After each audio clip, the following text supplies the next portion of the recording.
আৰু পৰিয়ালবৰ্গৰ জোৱাই শ্ৰীযুত গম্ভীৰ বুঢ়াগোহাঁই আমি মঞ্চলৈ আমন্ত্ৰণ জনাইছোঁ।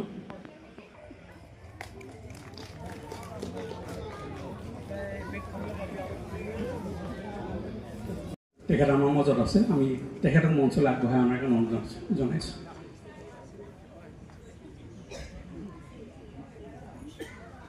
সফল ব্যৱসায়ী দুইজন সফল ব্যৱসায়ী দেৱেন গগৈ আৰু বিমলা ভগৱতাৰ আমি দুইজনলৈ শ্ৰদ্ধা জ্ঞাপন কৰিছোঁ আৰু দেৱেন গগৈ এয়া ছাৰক বিশেষ শ্ৰদ্ধা জ্ঞাপন কৰিছে আজি অনুষ্ঠানটো।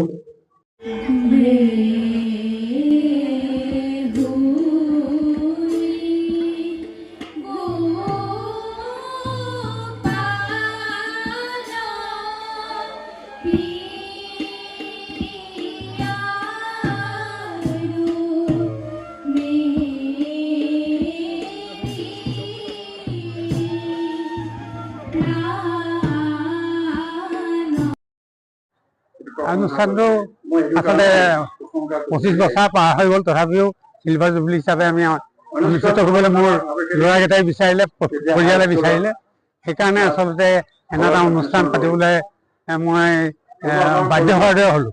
নহ'লে ইমান ইচ্ছা নাছিল, কিন্তু এওঁলোকে পৰিয়ালটোৱে যেতিয়া জোৰ কৰিলে তেতিয়া মই এইটো সন্মতি জনালোঁ আৰু সেইকাৰণে সেই উপলক্ষে আজি এই অনুষ্ঠানটো। গতিকে মই মোৰ জীৱনৰ ষ্টাইল যিমান আছে সেইখিনি অকণমান লিপিবদ্ধ হৈছে, সেইখিনি কথাও মই লিখিছোঁ। বৰ ডাঙৰ দুৰ্যোগৰ মাজেৰে মই ষ্টেণ্ড কৰিছোঁ। গতিকে আৰু মই বিশেষ কি ক'ম, মই এইটো হেৰি লোৱাৰ কাৰণে ধন্যবাদ জ্ঞাপন কৰিছোঁ।